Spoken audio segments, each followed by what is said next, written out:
again, everybody. My name is Vilmarie Ferguada-Narlock. I am the Director of Drug Education for Students for Sensible Drug Policy. And I'm so grateful that we have our members from Abu Zaria, Nigeria, and members from the University of College Cork in Ireland joining us for this lesson. This is going to be actually the fourth lesson of the training curriculum. So it's the history and role of drug education. Now I'm really actually particularly excited to be going over this lesson with you all because it happens to be, of all the lessons that we have, probably the most US centric. And I'm really interested to hear about what you think about this information, how it relates or doesn't relate to your experiences and your knowledge of drug education in your countries. And then ultimately, once you do submit your lesson responses, there's obviously the place where you can add some feedback. So if you have any good resources, any readings, books, or articles about drug education in your countries, please do feel free to recommend those, because I would love to read more about that and hopefully incorporate it into our curriculum so that it can be a lot more accessible and a lot more applicable to more folks outside of the US. So with that said, I'm going to share my screen. All right, so like I said, this is the fourth lesson of the SSDP Just Say No Peer Education Training Curriculum. Those of you who are here today, I know some of you this is the first lesson you're seeing. Some of you have already gone through the first 3 lessons. Either way, it's a good way for us to kind of come together and at least get one lesson out of the way for you all, and also give you a chance to ask some questions sort of like live and in person. So as I'm going through this presentation, like I said, I'm not able to see you. So if you do have questions, I'll try to sort of stop periodically to check. But otherwise, you can ask a question in the chat and then I'll just kind of pop over there. Are there any questions now before we get started? All right, so for this lesson, we are looking to understand the history and roots of drug education. And like I said, it's primarily drug education in the US. And to understand how that impacts of our drug policy here has shaped how our drug education is today. And then also understand the failures of drug education and understand what we know to be best practices in drug education. And like I said, a lot of the resources, a lot of the material in this lesson are going to be pretty US based. This is based on a lot of my own work in drug education here in the US. And I'm super excited to see how it applies or doesn't to you all and get to learn from you too, because this is one of my favorite topics to talk about. Okay, so, and in that regard, I'm curious to hear from you. What do you remember from the drug education you experienced? And that includes any of the good things, any of the not so good things, and whether it was effective for you. So if you want to speak, you can go ahead and go off mute, because it'd be great to be able to actually have a discussion if we can. So again, what do you remember from any, the drug education you experienced, if you experienced any? What was good? What was not so good? Do you think it was effective for you? Yeah, Rasheen, go ahead. Yeah, so for me, in my school, we didn't have any drug education at all. I don't remember ever having any education on drugs or alcohol or, anything like that. Here, I don't know, there's different kind of educations in different parts of Ireland, but where I'm from anyway, we didn't have anything like that in school growing up. It was just said, don't do it, and you'll get in trouble if you do. Like that was the basic. I never knew what these substances entailed, you know. And now that I'm a bit older, like, it's kind of scary to think people in, you know, their teenage years especially have no education at all in this, because, you know, like, you're going to get a lot of people of those age groups testing drugs and trying new things, experimenting, and God only knows what they're experimenting with, because they have absolutely zero education on how to do it Right. correctly. Yeah, so that's been my experience anyway. Yeah, I think, yeah, that sounds quite similar to what it's like in the US, actually. Let's see, Laura, I see your hand raised as well. Yeah, it's kind of similar to Roisin, except at one stage we did have a bit of education, but it was just kind of stories to scare us away from it. One of the teachers was telling us that, like, the story about a guy who tried marijuana once and then he couldn't do anything, like, he just became lazy, and basically saying that this is what happens if you do it. Not really any other information about any other drugs, just don't do it, it's dangerous. That's it, really. Yeah. Great. Moving right along then. Okay, so I want to start by talking about just some of the overall sort of challenges of what is viewed as vice education. And we see this as a good example of this is how we view sex education. You know, so there's that sort of tension between abstinence and harm reduction as goals for drug education is similar to the history of sex education and alcohol education.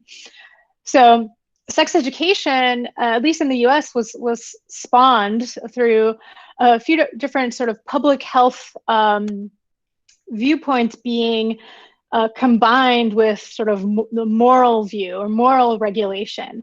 So particularly, like, the 19th century concerns with physical and social hygiene was something that was considered in sex education. And so the social construct of adolescence was a central concept in the advancement of sex education in schools in the 20th century, as we saw also with drug education. So again, those, as far as the sort of coupling of public health and moral regulation, it's the sort of appeal to scare, right? The sort of scare tactics to scare youth into abstinence through exaggerations of the consequences of sexual behavior. And despite the knowledge that prophylaxis, so like condoms and that kind of thing, effectively mitigated lots of those potential consequences, that information was not originally shared with young people. And so similarly, we see that happening with drug education, where we don't hear much around harm reduction, you know, and that silence is motivated by the risk of appearing sort of pro-drug.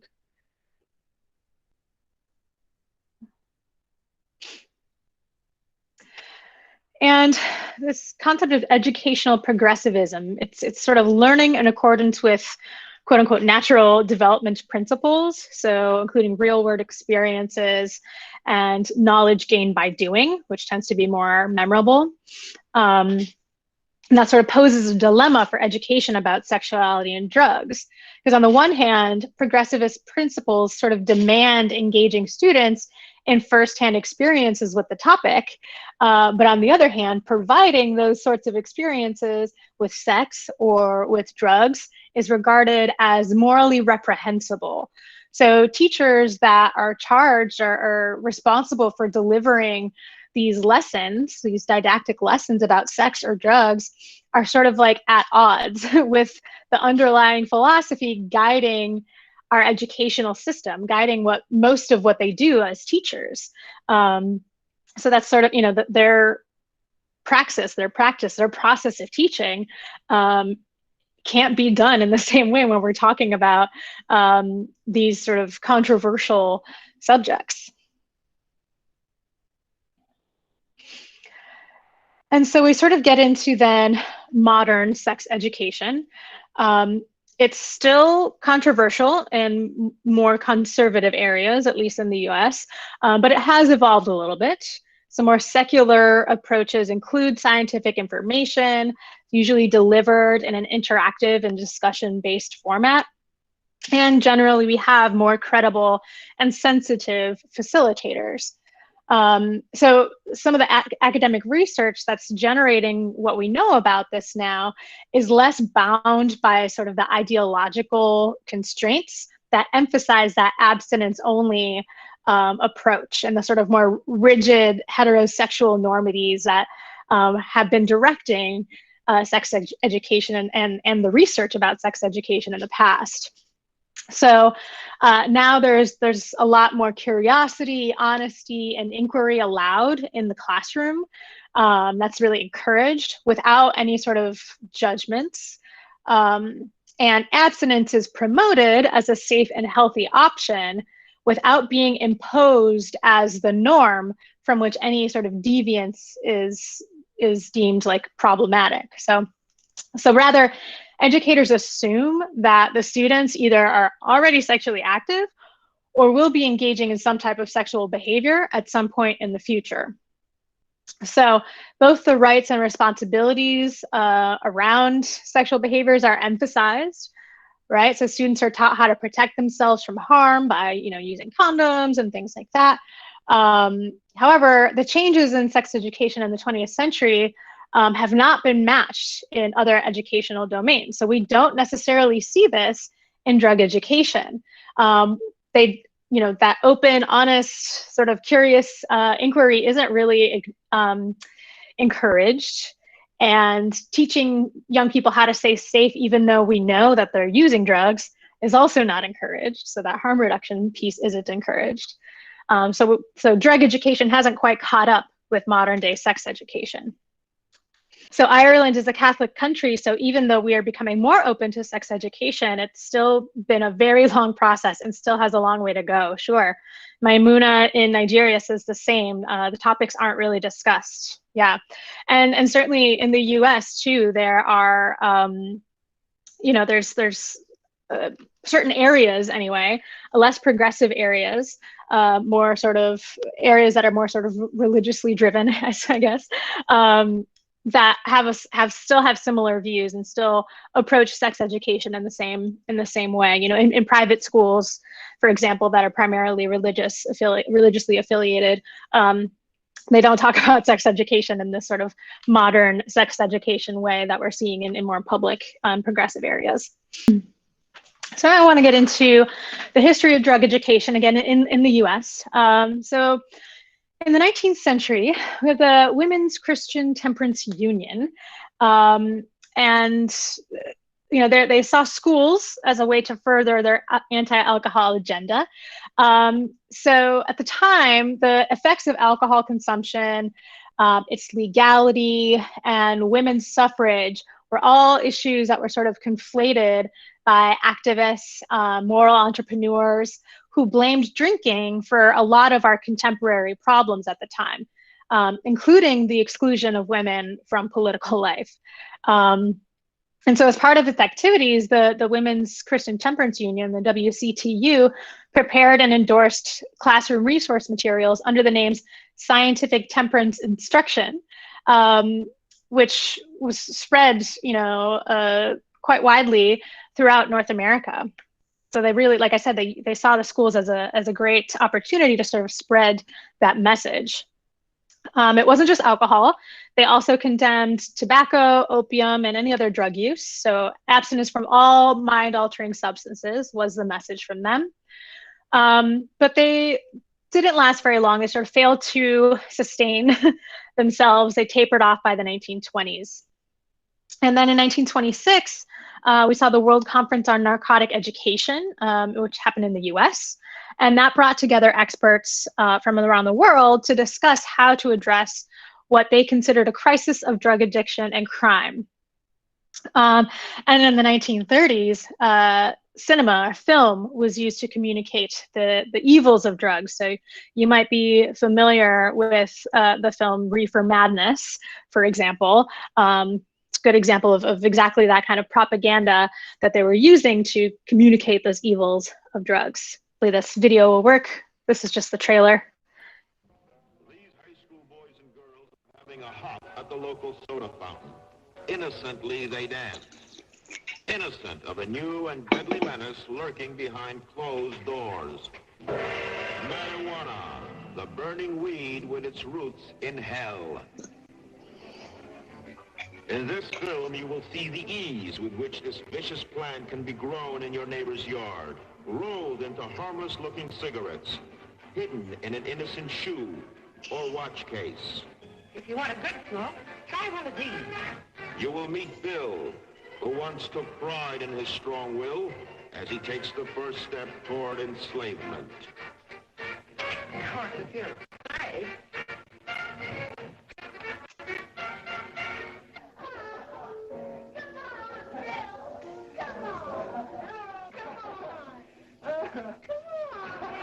Smoking the soul-destroying reefer, they find a moment's pleasure, but at a terrible price. Debauchery, violence, murder, suicide, and the ultimate end of the marijuana addict. Hopeless insanity.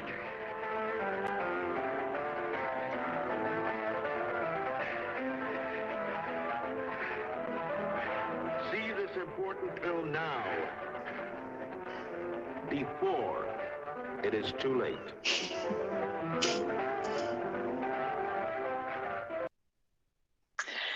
So hopefully you all were able to see that. If not, I apologize. Oh, it looks like you did get to see it. Okay, good.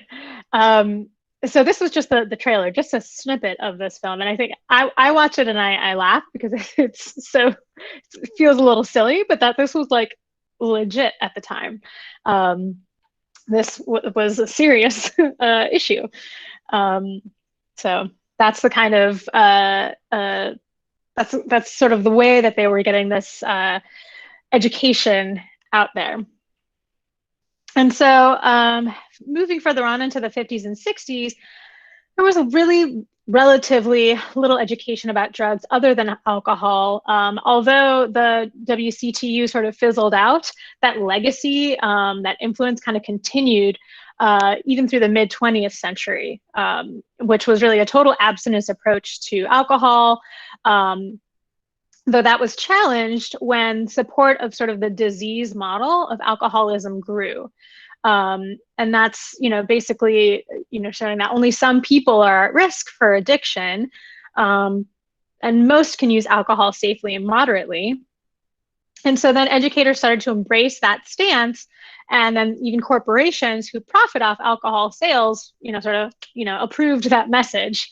So as with sex education, the field was divided by those who maintain that sort of moral abstinence only, just say no stance, and those who supported that sort of health science, that what we were learning about the disease model of alcoholism.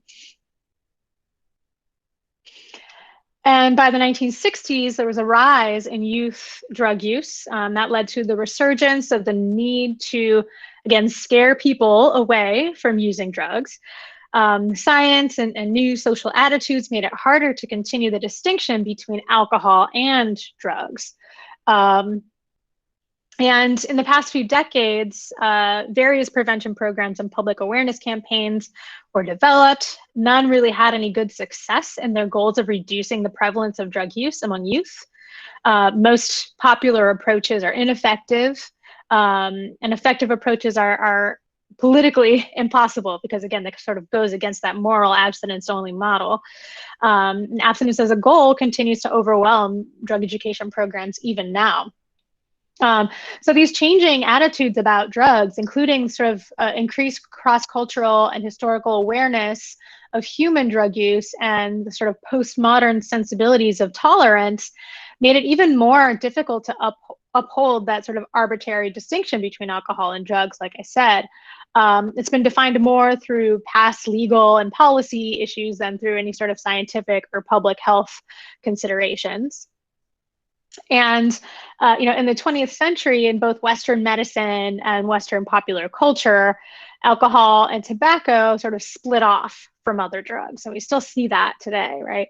To the point that ordinary understanding of the word drugs sort of excludes rather than includes these substances. So you hear about drugs and alcohol, right? We still hear that sort of language, the way that's messaged, to separate the drugs from the alcohol, even though alcohol is very much a drug. So kind of an interesting way that now that, corporations are okay with this new disease model, we're able to sort of separate and make those distinctions and sort of make that convenient for us. Okay, so when looking at different types of drug education, it's important to sort of define those goals and figure out what the outcomes are going to be and how we're evaluating those outcomes. So our traditional approach to drug education, the goal was to sort of present a negative information about drugs in schools, right? And so all sorts of differing goals. And, the program should be evaluated according to how many students later tried drugs. So the goal of the approach is, again, prevention of drug use, and the evaluation of its effectiveness is how many people are going to use drugs. And until the early 70s, most drug prevention programs weren't even evaluated. So we were just, kind of playing it by ear, just sort of running with whatever we thought was educating people about drugs.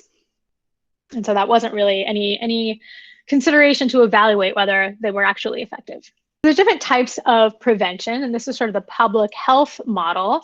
Primary prevention is aimed at young people who haven't tried the drugs yet.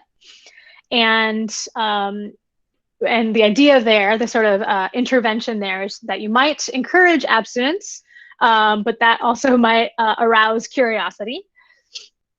So for secondary prevention, it's aimed at people who have experimented with drugs already, but who typically aren't really suffering any sort of serious consequences.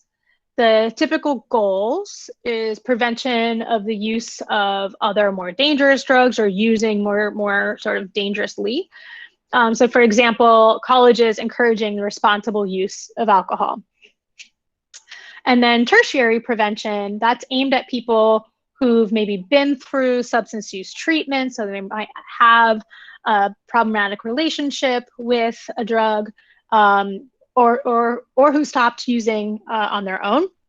And the goal for that is sort of a relapse prevention approach.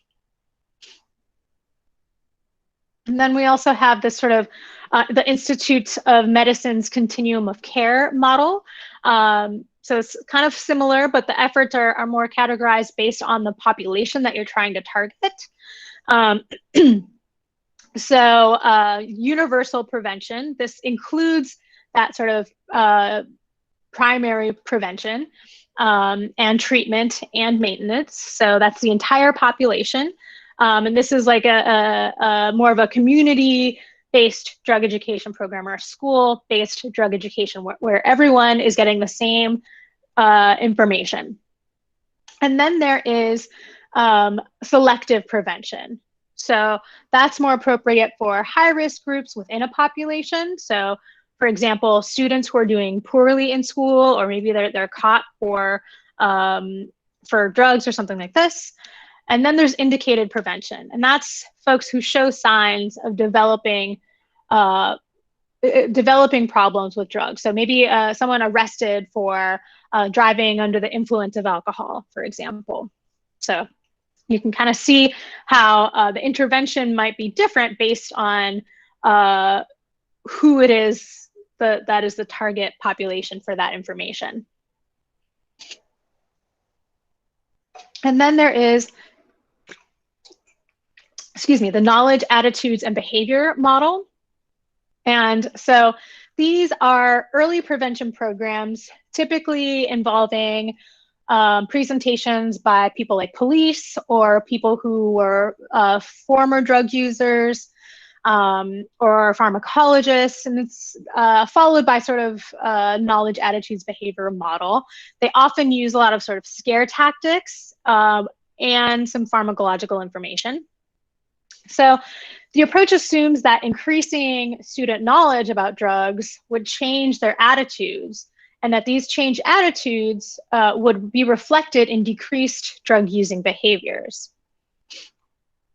So this was a model in the 70s that ended up being questioned by research. So once they actually started doing some of this evaluation research, they actually found that students with more knowledge about drugs tended to have more positive attitudes about drug use, and that all early prevention approaches were about as equally effective in increasing knowledge about drugs and equally ineffective at altering those attitudes and behaviors, which was kind of like the main point of this model.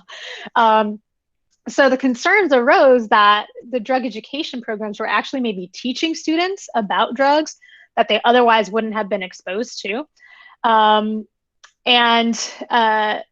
The evaluation effectiveness sort of depended on the goals of the program that we saw. So, some of the goals were whether, that there was no experimentation with drugs, or that they make rational decisions about drugs.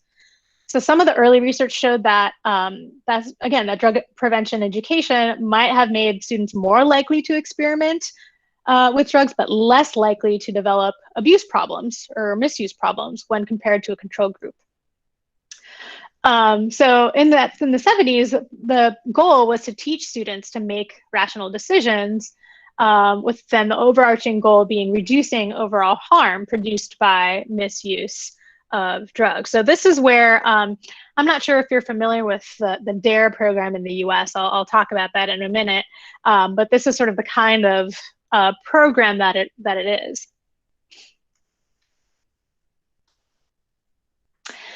So affective education, that focuses more on emotions and attitudes, which we understand now might underlie some drug use. So some examples here are, that students might use drugs for excitement or relaxation, or to feel power or control, or in a response to that peer pressure. So kind of those emotions, those attitudes, being thought to sort of then fuel their drug use.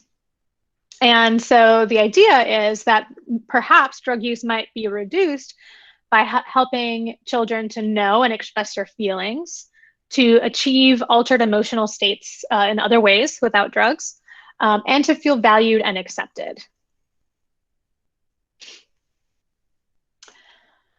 So some of the sort of concepts of affective education is values clarification. So teaching students to recognize and express their own feelings and beliefs. And it also assumes that students have some factual information about drugs, but what they lack is the ability to make the appropriate decisions based on that information. So the programs that teach sort of the generic decision-making skills might be appropriate in this approach. And students are taught to analyze and clarify their own values about things. It seems that parents don't necessarily understand this approach as much, because sort of teaching young children to decide what they view as a moral issue may run contrary to sort of the particular set of values that parents might want their children to learn. Another concept is the alternatives to drugs. So it's assuming that one reason young people take drugs is for the experience of altered states of consciousness. And so it teaches students other ways of obtaining that sort of high, such as relaxation exercises, meditation, exercise or sports, that kind of thing. And generally for this to work, the alternative has to be something that's realistic and tailored to particular audiences. So kind of, again, to get that natural high. And then another piece is this personal and social skills. So this assumes that personal and social problems are, again, causes of drug use. And it's based on the association of drug use in teens to poor academic performance and lack of involvement in sports and other sort of social clubs. And the idea is that it teaches students communication skills and provides opportunities for successful interpersonal interaction. All right, so then we go into the anti-drug norm. So we're in the 80s now. And this is kind of a review of prevention programs, showed a few different things. So we saw in this review that most programs didn't contain an appropriate evaluation component. So even though they started to do some evaluation in the 70s, most programs just didn't have that. So we couldn't tell whether they were actually effective or actually doing anything with those outcomes. They also saw that increased knowledge about drugs had virtually no impact on substance misuse, and that effective education placed too little emphasis on skills, on any sort of skills necessary to resist the pressure to use drugs. So even though they were kind of getting at these, your moods and feelings, they didn't really do much. It was a little too experiential and not enough on like skills building. And then few studies demonstrated to any degree of success in terms of actual substance use prevention.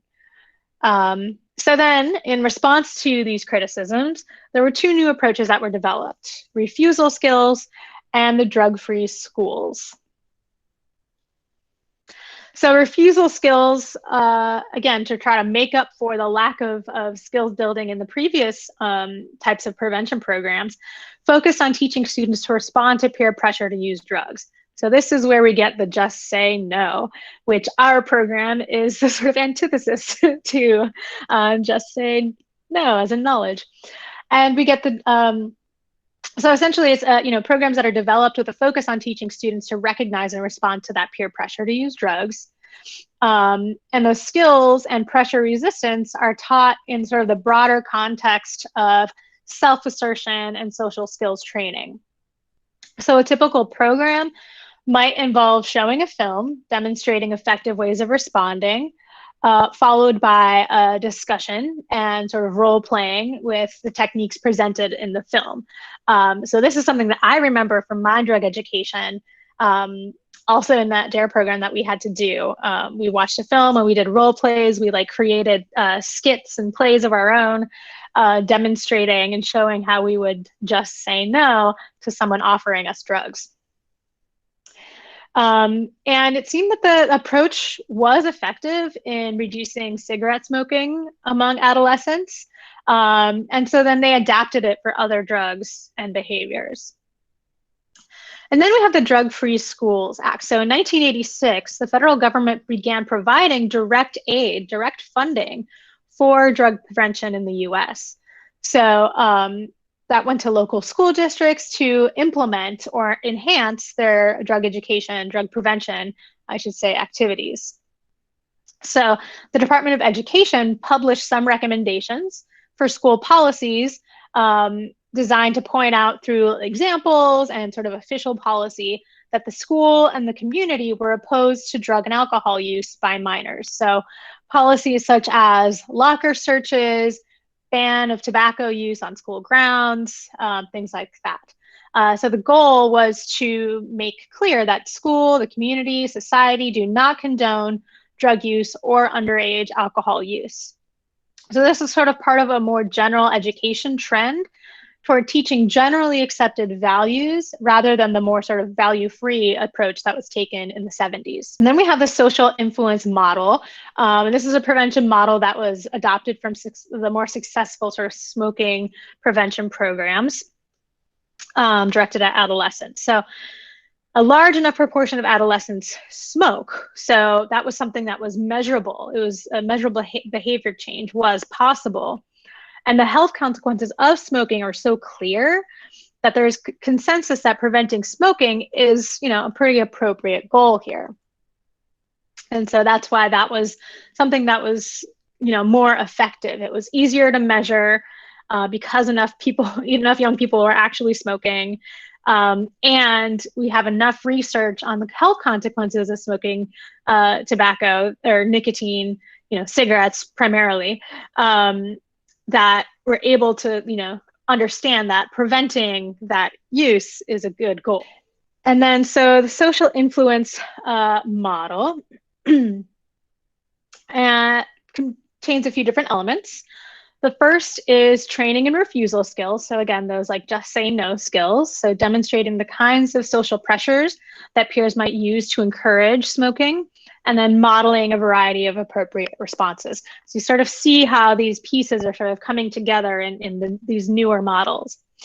And then the normative education, sort of the newer piece that's added on to this. So the idea being that young people tend to overestimate how much their peers were smoking cigarettes, for example. And so the idea is to present factual information about smoking trends to show just how many people in their school or young people in their community, their peers, were smoking cigarettes. Then that was sort of to help reduce that everybody is doing it attitude, that sort of peer pressure. So helping them understand what those norms were is thought to sort of help reduce that idea. Another component is use of teen leaders, so kind of like peer educators, using older students as role models. Also a public commitment, so sort of taking a pledge, standing before your peers and promising not to smoke. The DARE program we had to like sign the DARE pledge that we wouldn't use drugs. And then another piece of it was countering advertising. So teaching students how to look at sort of the hidden messages and ads. So a big piece of that was like looking at magazines when they used to have alcohol ads in them or cigarette ads in them, and sort of pointing out how those someone on a beach having a grand old time with a cigarette is actually a little bit different than the actual effects of smoking. And then we come to DARE. So this is the Drug Abuse Resistance Education Program that's pretty widely used in the US. It was developed in 1983 in Los Angeles in California. And it was quick to spread to all US states by the early 90s. And it was widely accepted despite the lack of studies that support its effectiveness. And in fact, it's failed to demonstrate a significant impact on drug use, but it continues to be widely used even today. It contains a lot of components of the earlier prevention models. So again, it's delivered by trained uniformed police officers, like the knowledge, attitudes, behavior model. It includes elements of the social influence model, so sort of the just say no parts, those refusal skills, the public commitment, signing a pledge, includes some elements of affective education, the sort of self-esteem building, alternatives to drug use, decision-making skills, that kind of thing. And again, there was several studies that demonstrated that this program does not work, but it's very supported by police in the States and in the United States. So, and it gets a lot of funding, it has a lot of money, and a lot of sort of public support, despite, again, not actually being an effective program. They did sort of after those initial studies came out showing that it wasn't effective, they did do sort of like a reboot of the program. They did change some things about it. It's a program called Keeping It Real, though they still call it DARE. And I've looked at the program. It's also not great. And there's also just not a lot of research to show whether it's effective either.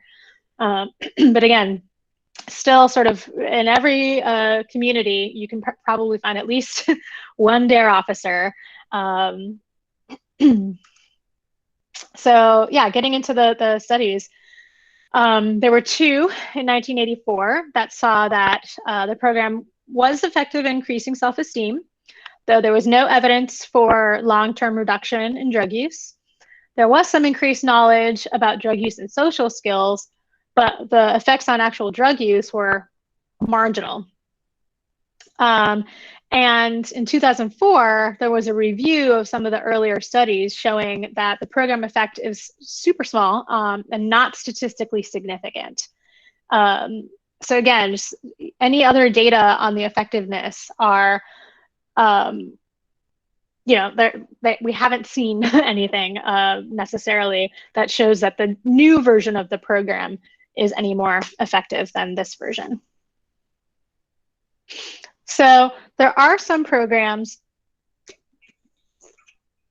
that in my review, this is actually part of my my dissertation that I did, was reviewing different drug education programs. And some of the programs that seem to work the best are those based on the social influence model. That's one model that seems to have beneficial effects on actual drug use. The first one is called Project Alert. Again, these are US-based programs. I'm curious if you have anything similar where you are. So from the outcomes for Project Alert, we have cigarette experimenters, so people experimenting with cigarettes, were more likely to quit or to maintain low rates of smoking after participating in the program. And initiation of marijuana smoking among non-users was reduced, so any first-time use was reduced. The level of marijuana smoking among users was also reduced. Another one, and this was probably the one that I think has the best outcomes overall and the best research that I've seen for US-based drug education anyway, is the Life Skills Training Program. That's by a company called Botvin. And it teaches resistance skills, it includes that normative education, it goes through the media influences piece, and some general self-management and social skills. It has less of the sort of like scare tactic type of approaches in it as well. Some of the data on some of these are, most of the data on this, most of the research is sort of open access. So you can see when you look at the training curriculum, you'll find, some of the actual document, you'll find some of that in there. And then there's peer programs, kind of like this one. So the sort of peer influence approaches, that's based on that open discussion among a group of children or adolescents or other peers. And the assumption is that the opinions of one's peers are going to be more significant influences on their behavior, people that they look up to, things like that. And then with peer participation programs, emphasizes becoming participating members of society. It often focuses on youth in high-risk areas and may involve activities such as paid community service. So there's a lot of like HIV peer participation programs that exist outside of the US, for example. And this is sort of that approach. The data on their effectiveness aren't as available. These are pretty new still programs, so we haven't seen a ton of good data yet, or what the kind of data that we've seen aren't very conclusive.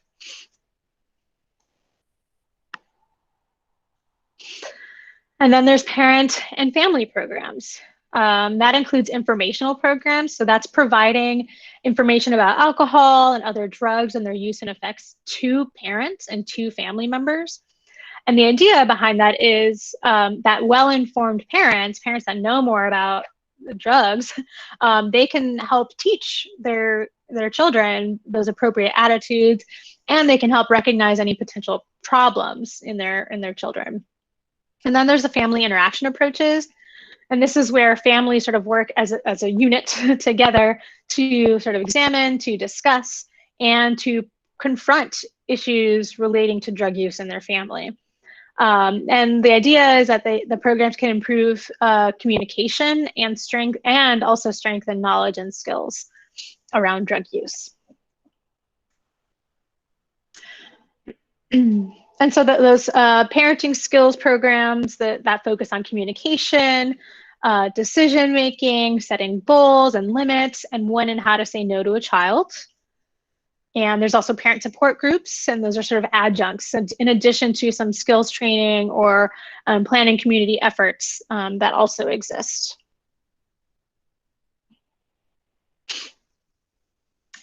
There's also community programs. So there's lots of reasons to organize prevention programs at the community level, so outside of a traditional school setting.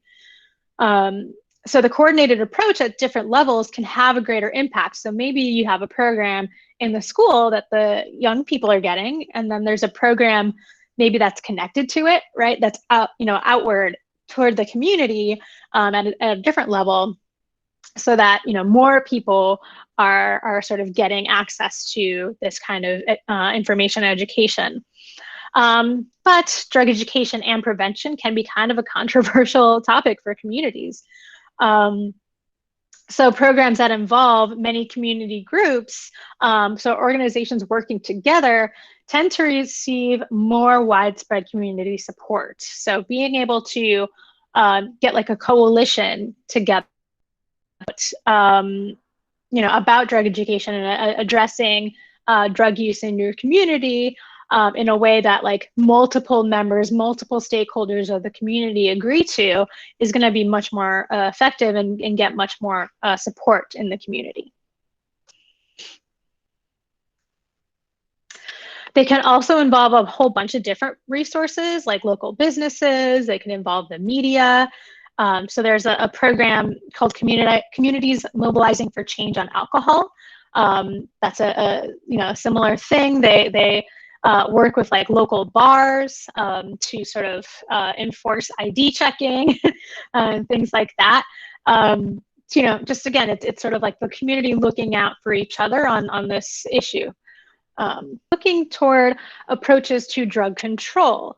So in the sort of interest of achieving drug-free schools, like I mentioned earlier, that was starting in 1986, some communities have resorted to really extreme tactics. So this is sort of where the community approach can go a little extreme, a little haywire.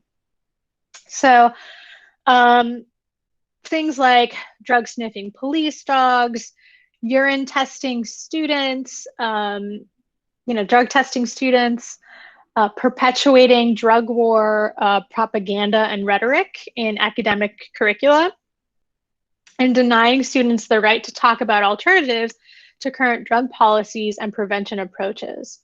So such extreme forms of social control in public schools are pedagogically and ethically questionable. So it raises the question on what lengths governments may go to, like in their quest for drug-free societies. So as you can see, it's a really sort of heavy-handed approach to controlling drug use, a very punitive approach. So sort of punishment first versus anything else. And I find it really important to make this distinction between prevention versus education. Although they're often used interchangeably, the terms don't denote the same things. And I am guilty of using them both interchangeably, though I do try very carefully to talk about education more so.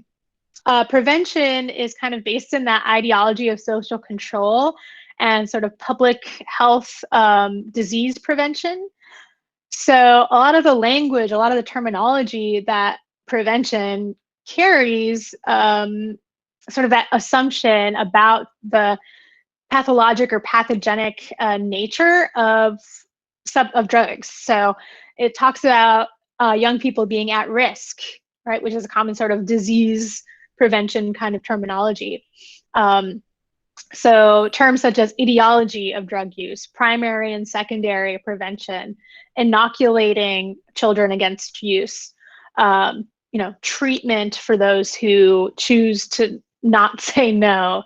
So prevention sort of fails to embrace the real complexity and notions of cultures or contexts of drug use.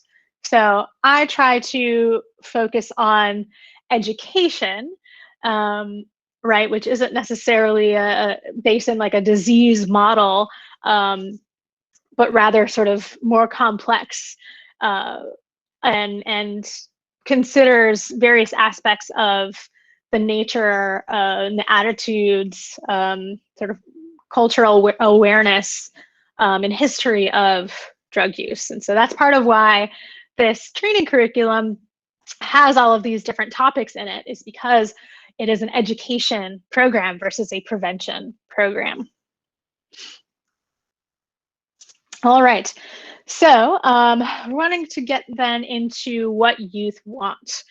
So again, this is a piece based on my research for my dissertation. So looking at what sort of the best practices are in our current drug education, and then what young people have said that they want in a drug education program. And so this is sort of broken down into these various categories. So the efficacy of the information of the program, the curriculum, and what all that looks like, mentoring, and also sort of school climate and policy. So I'll break those down for you here. So the first piece is efficacy. So I did some focus groups with young people who had already graduated their secondary school, high school, and wanting to get a sense of what their experience was in drug education, and if at all, and what they think they should have gotten or what they would have wanted to have as drug education. So one of the things that was kind of all of these were sort of common themes in the conversations that I had with these young people. And they expressed concern that the quality of the drug education programs that they received and the potential that they had for providing good information. And then, the young people, they recalled very few details from their earlier experiences in drug education classes, and which is consistent with the evidence suggesting sort of limited long-term efficacy of our current drug education programs.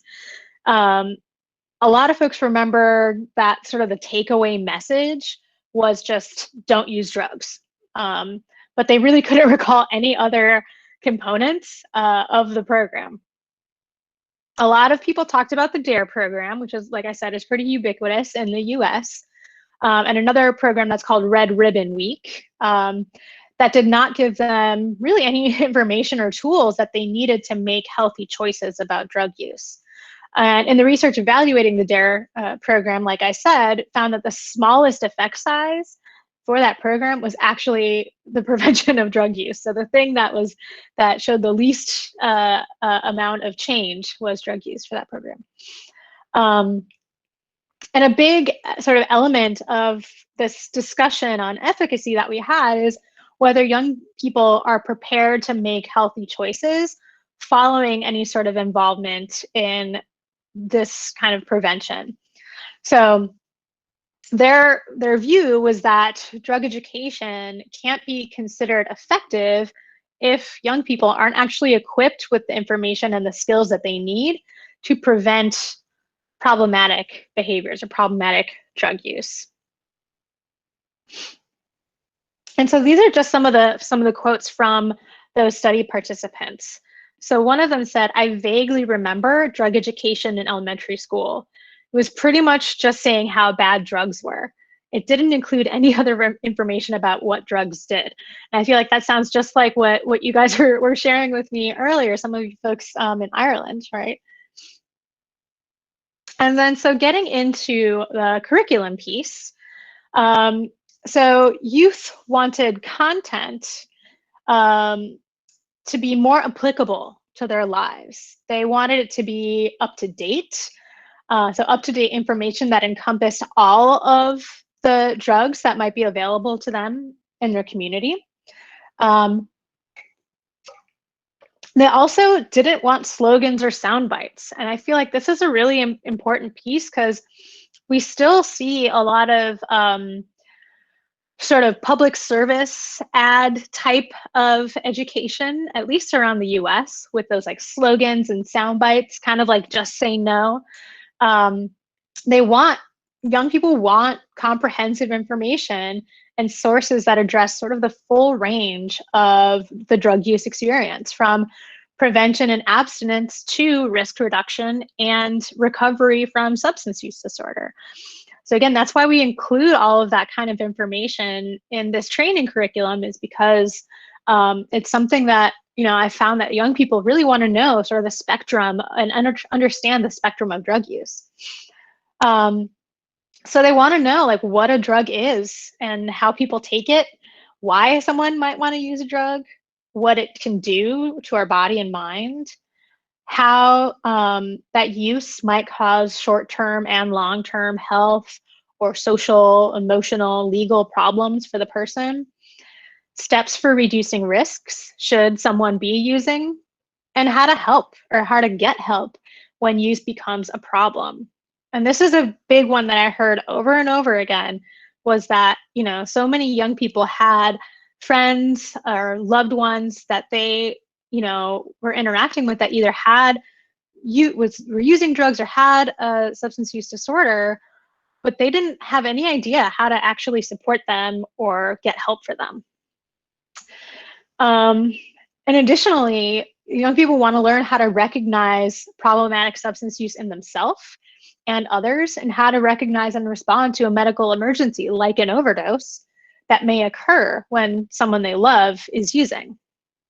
And that's just not something that is taught in our drug prevention programs.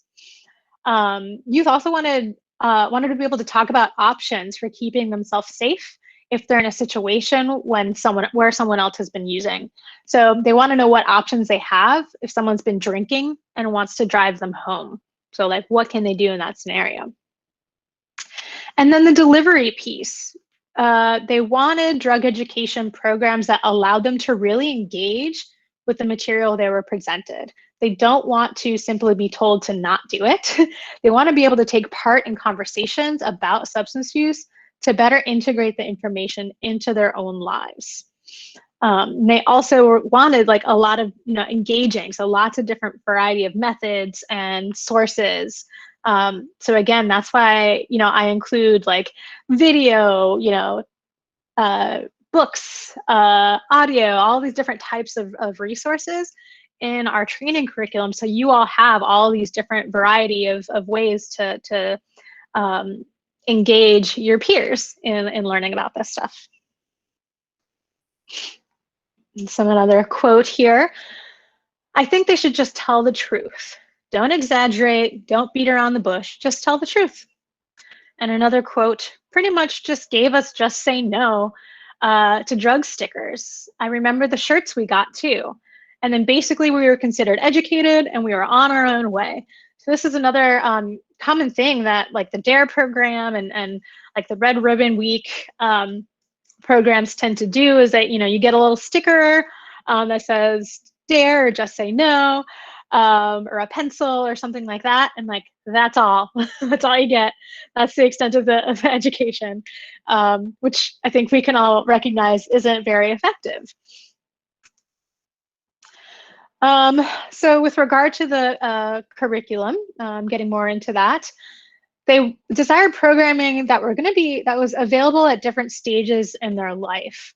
So those sort of one-time assemblies or like a Red Ribbon Week, because they thought that those things really don't provide a lot of information. They're essentially meaningless to them.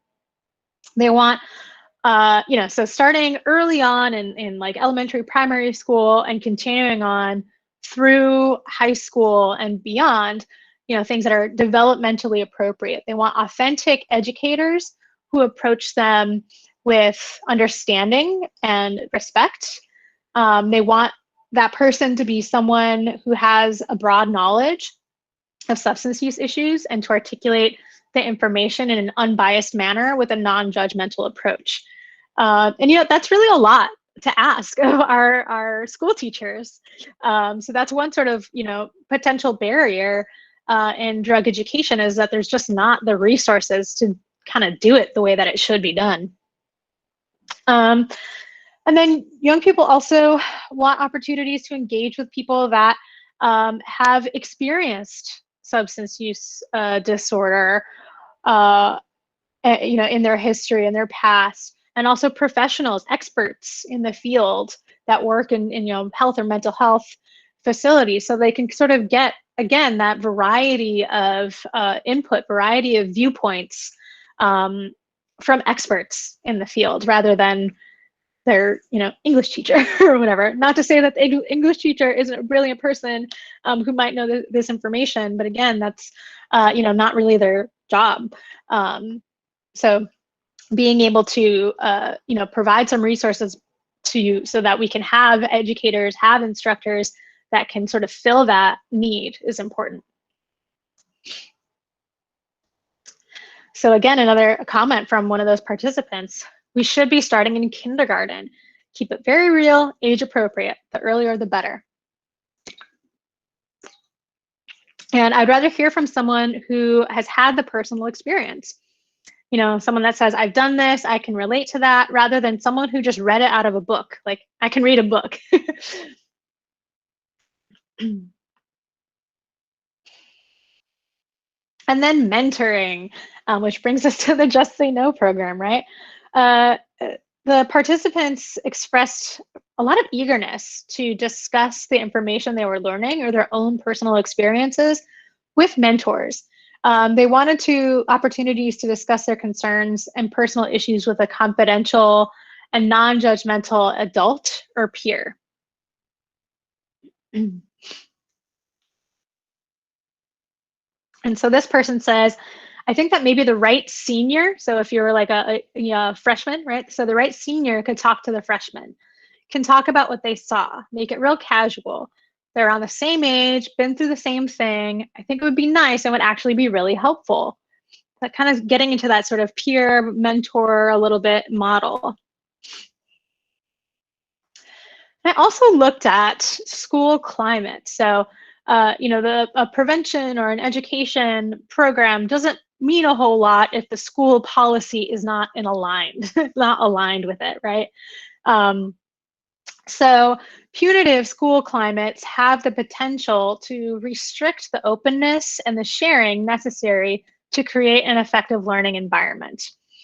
So things like zero tolerance policies around, drug use in school, meaning that like you get expelled, for example, those are actually really counterproductive in addressing substance use issues in young people for two important reasons. First, the policies create a relationship based on secrecy and suspicion. And second, the policies expel or suspend from schools the very children most in need of information and help. So it's kind of backwards. Youth participants strongly believed that school environment was an important element in their willingness to reach out, so to talk to a teacher about substance use issues. They want to be treated with dignity and respect, and thus scare tactics, overly punitive atmosphere, moralizing statements about substance use, and talking down to youth were all seen as signs of disrespect. So this is one example. The teacher said, "Tell me anything." He asked who had done what for drugs, and when we talked about them. Said he had an open door policy, and all of a sudden, the next class period, you're pulled down to the office. And it happened to me. I told him I smoked pot, and later that afternoon, I found myself in the office. Him just narking, so that's telling on him, pretty much invalidates everything he taught me. So it sucked. So this teacher sort of opened up, this sort of space of trust, and then immediately betrayed that trust, which is obviously not really an effective way to establish open, honest, non-judgmental communication among young people. Okay. So before we get to kind of discussing the reflection questions, I want to come back to you and see if you have any questions, any thoughts. What about this lesson stood out to you? Yeah, Rasheen. Yeah, I was just thinking there that a lot of this is is very relevant to our university. Oh We yeah. have a zero tolerance policy. Um, well, we actually don't have a drug policy. It's being developed now, but our alcohol policy would be zero tolerance. But yeah, so that's very relatable for us here, you Yeah. know, and we can see the damage that it's done for students. You know, it hasn't helped the situation at all. If anything, it's made it more secretive, more Yep. sneaky. It's actually preventing students from reaching out and getting help. You know, and you were talking there about, you know, kind of mentoring and people with lived experience and stuff.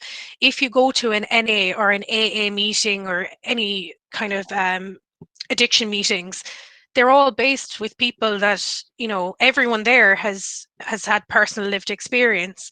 Mhm. So, you know, and I think the power of lived experience is kind of minimized a lot when it comes to creating drug policies. So it's just an interesting thing, but like as well, like I think here in Ireland, you know, we have quite a negative relationship with alcohol. We're known Yeah. worldwide for it. But the problem is it's the same attitude with drugs and alcohol in this country Mm. that we, you know, we, it's all secretive and it's all, you know, and like even that story of a teacher, you know, saying they have an open door policy and throwing that trust back in someone's face, that kind of attitude tends to happen. Yeah. And then young people aren't obviously going to reach out then for fear of the consequences of asking for help, even if it became a problem or just general information, you know. So yeah, could definitely relate to our university anyway in what's Yeah. happening here with the zero tolerance. It does have a counteractive, you know, uh, result. Yeah, yeah, for sure. Yeah, we see that at universities in the U.S. as well. I've you know, spoken at a few universities and helped you know, pass Good Samaritan policies on campus that kind of help ease some of that zero tolerance a little bit. But yeah, it's interesting to hear how it's quite similar in Ireland. Maimuna is saying that it's very interesting, the discussion today. Everything surrounding drug education is so apt. Yeah, I'm curious, is there any pieces of this that maybe you didn't agree with or seems, you know, to be different from what you experience or from what you know about drug education in your countries? Seems like in Ireland, it seems like a lot of similarities. So I'm curious if anything seemed really different. I was just going to say, like, you know, the whole issue with drug education is, you know, it's falling in the wrong people's hands often. Mm, You know, if you like, even for our university now, it's such a struggle to, you know, access the drug education because we have such a pushback from the university. yeah. Um, and it's just, I suppose, well, we're doing a drug education. There's a girl, Nicole Ryan. She has a drug education program um, that we're doing next week because we have Mm, Addiction Awareness Week in our university. okay. But I suppose, would you suggest any kind of ways when you have like a university like that that's very, you know, weary of any drug education on things we could do? Yeah, I mean, I think first it would be really, I'd be curious to see what their drug education program is like what that thing is going to be like. You said is that someone from your school that's presenting that?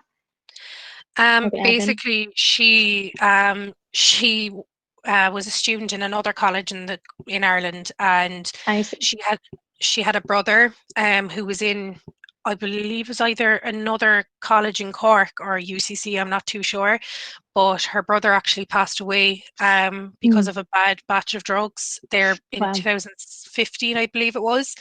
And she left her what she was doing. I think she was a marine biologist, Oh, and she wow. set up this drug education program called Alex's Adventures, named after her brother. Um, you know, and it just like it's so sad to think that like it has to come to that for somebody to Yeah. step up, like, and even at that, like, I don't feel like she's getting the support that she deserves, Mm. and she's doing it for all the right reasons, you know, and she's very objective in her education as well. Mm-hmm. So it's been great to be able to get her to come next week, but you know, it's just it's it's frustrating for us, like, Yeah. you know, and for we're trying to do the right things by the students, you know. Yeah. And I think that's where the message is kind of getting lost a little bit. Mm-hmm. It's like we have students' interests, best interests in Yeah. our hearts, like, you know, Of and I'm course. sure the university do too. But it's like, how do we find the, you know, the Yeah. balance? Yes, your influences and your reasonings are maybe a little bit different. Hmm. They're maybe coming from a liability standpoint, whereas Yeah. you're coming from a compassion Yeah. and a harm reduction standpoint.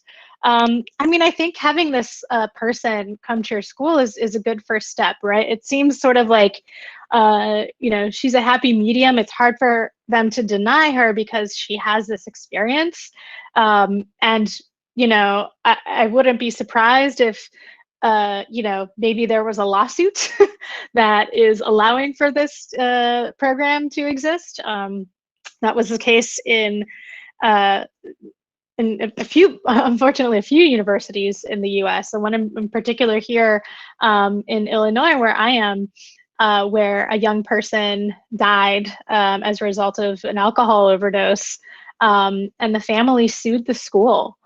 And as part of the sort of settlement, the school had to convene this like alcohol harm reduction like collective of various admin and professionals in the area to essentially like do something about it. Mhm. But it was particularly impactful because it was they specifically required it to have a harm reduction message. So Yeah. yeah. That's actually that's interesting because we, you know, our university didn't have this zero tolerance policy with alcohol before. Mm. It was actually after a number of students had died from incidences happening that our policy came in. It's just interesting to see how a different university and a family brought in a harm reduction approach, you know, and Right. I can't understand then why we would go with zero tolerance, you know, and it's caused so many more issues, you Of know. course. Yeah. Yeah. Let's see. Kara says, I think the problem around drug education as well is, like you said, people don't want to come across as pro-drug. So I think people think if they don't talk about it, it won't be a problem, which obviously isn't the case, but I think it then adds to the stigma when people speak out. Absolutely. Yeah, that's still very much an issue. Mm-hmm. Okay, I know we're like running out of time here. So I want to give us a chance to just kind of take a look at the reflection questions. So these are the questions that you are going to respond to when you submit your lesson response for this. That form is linked to in the training curriculum document at the top of each page. And so it just kind of goes through some of the things we talked about in the lesson and also sort of what your thoughts are based on what you learned. So the first reflection question is, how has drug education been shaped by drug policy?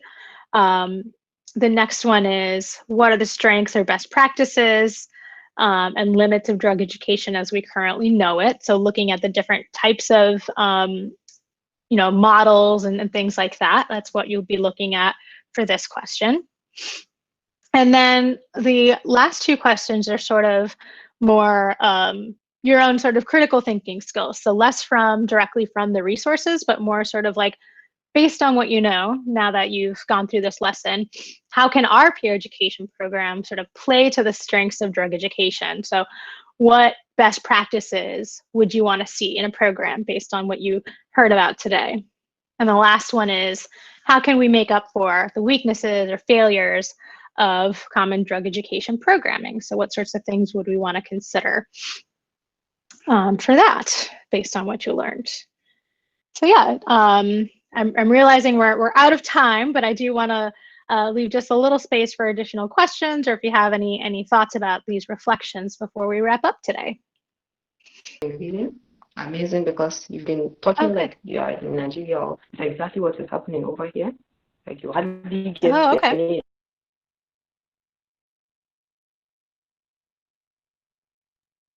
They tell you are going to die, you are going to go to prison or something. So thank you very much for taking your time. Yeah, thank you. I appreciate you all being here. Well, if there's no other thoughts or questions, I think I'll wrap up here. But thank you so much. Yeah, thank you, Rasheen. Thank you so much for being here. Just really excited that you're all going to be involved in the program. And I look forward to seeing your responses. As usual, you'll want to just submit one lesson at a time. Those of you who haven't started yet, you'll want to start with lesson 1. You can certainly, you can draft up your responses to this question like in a document, a Word document or a Google document, just so it's fresh in your brain. But I do like for folks to kind of go in order when they submit their responses. So if you have any questions about that, any questions about sending in your responses, what kind of, what expectations there are for responses, please let me know. I'd much rather answer those questions like before you start submitting your lessons, rather than having to like go back and correct. So yeah, thank you all so much for being here. I'm so glad you enjoyed it and that you learned. And hopefully this recording turned out okay so I can put it on the internet. Thank you all so much. Have a great rest of your week.